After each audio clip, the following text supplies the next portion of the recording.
കുണ്ടിൽ പെട്ട് കഴിഞ്ഞാൽ കണ്ടതിനെ പിടിച്ച് രക്ഷപ്പെടണം. പ്രതീക്ഷയാണ് പറയുന്നത്. ലാ തഖ്നതു മിർ റഹ്മത്തില്ല, പരിശുദ്ധ ഖുർആൻ. അള്ളാഹുവിൻ്റെ കാരുണ്യത്തിൽ നിന്ന് നിങ്ങളൊരിക്കലും ആശ മുറിഞ്ഞവരാകരുത്. പ്രതീക്ഷയാണ് എല്ലാം.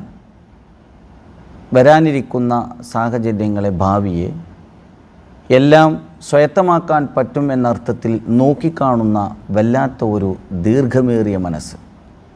അത് നമുക്കുണ്ടാക്കുന്നൊരു ഗുണമെന്താണ്? വെൽബീയിങ് ഉണ്ടാവും.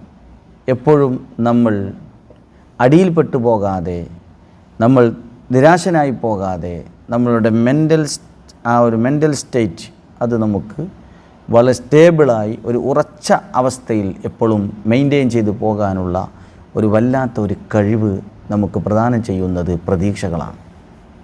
ഇപ്പോൾ നമ്മൾ ഒരു കുണ്ടിലാണ്, പക്ഷെ അതിൽ നിന്ന് കരകയറാൻ എനിക്കൊരു പിടിവള്ളി ഉണ്ടാകും എന്ന ദൃഢനിശ്ചയത്തോടു കൂടെ ആ സമയത്തെ തള്ളി നീക്കുക എന്ന വല്ലാത്തൊരു മാനസികാവസ്ഥയുണ്ട്. അത് നമ്മുടെ പ്രതീക്ഷയാണ്. ആ പ്രതീക്ഷയോടുകൂടെ നമ്മൾ മുന്നോട്ട് പോകുമ്പോൾ നമുക്കുണ്ടാകുന്ന ഗുണങ്ങൾ വളരെ അധികം വലുതാണ്. അതൊന്നെന്താ? മെൻ്റൽ വെൽബീയിങ് ഇമ്പ്രൂവ് ചെയ്യുക എന്ന് തന്നെയാണ്.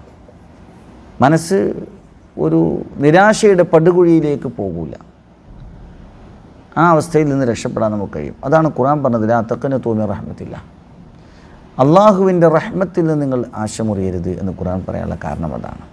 നമ്മളെപ്പോഴും ഒരു പ്രതീക്ഷയുടെ ലോകത്തായിരിക്കണം. എന്നാൽ അതൊക്കെ ഒരു ബാലൻസ്ഡ് ആയിരിക്കണം.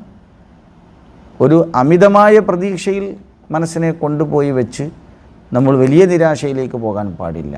ഒക്കെ ഒരു നോർമൽ സ്റ്റേജിൽ ബാലൻസ് ചെയ്തു പോകുന്നൊരവസ്ഥ നമ്മളിലുണ്ടാകണം എന്നാണ് പറയുന്നത്. അതാണ് അള്ളാഹുവിൻ്റെ റഹ്മത്തിൽ നിന്ന് നിരാശരാകരുത് എന്ന് പറയാൻ കാരണം. അതിലേക്ക് ചേർത്ത് വെക്കുക.